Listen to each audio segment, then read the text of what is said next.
Hello viewers, কেমন আছেন? আশা করি সবাই ভালো আছেন। আজকে আরেকটি নিউজ আসছে যে ভারতের মুসলমানদের ফ্যামিলির উপর অত্যাচার, যেটা হলো রাতের আধারে বিজিবি নেতারা তারা মুসলমানদের ঘরে গিয়ে তাদের যে মায়া ছেলে মায়া আছে বা উপযুক্ত মায়া আছে তাদের ঘর থেকে নিয়ে ছিনিয়ে নিয়ে চলে যেতেছে।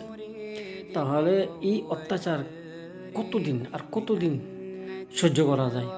এই বিজেপি নেতা কয়েকদিন হয়েছে আসা, বেশি দিন তো হয় নাই, 2-3 দিন হয় মনে হয়। তারা এই পর্যন্ত যতগুলো মানুষের অত্যাচার করতেছে, আর ভবিষ্যতের সময় তো আরও আছে, 5 বছরের মেয়াদ, তো জানি না কয় বছর থাকে। তো এই মেয়াদের মধ্যে তারা আর কত যে কি করব? Bharat Bharat Bharat Bharat, BJP BJP BJP, কবে জানি শুধরাবে যে মানুষ অত্যাচার করা একটা মহাপাপ।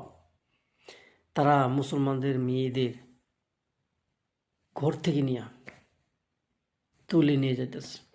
আজকে ভিডিও একটা দেখলাম, বহুত কষ্ট লাগে। আরেকটা ভিডিও দেখছিলাম যে লটকায় লাগছে তাদের ঘন্টির উপরে মহিলা মানুষের, ন্যাংটা করে। আল্লাহ সবাইকে হেফাজত করুন আর তাদেরকে বোঝার তৌফিক দান করুন। তো আজকে এই পর্যন্তই। তো ভালো থাকবেন। আর বেশি কিছু বলা আমার চলে না, মানে আর ভিতর থেকে আর আসে না এটি, এই অত্যাচার। তো এর জন্যই যে বিশ্ব সংস্থা তাদের বিরুদ্ধে, তাদের যে এই অত্যাচার তাদের বিরুদ্ধে একটা আইন করার জন্য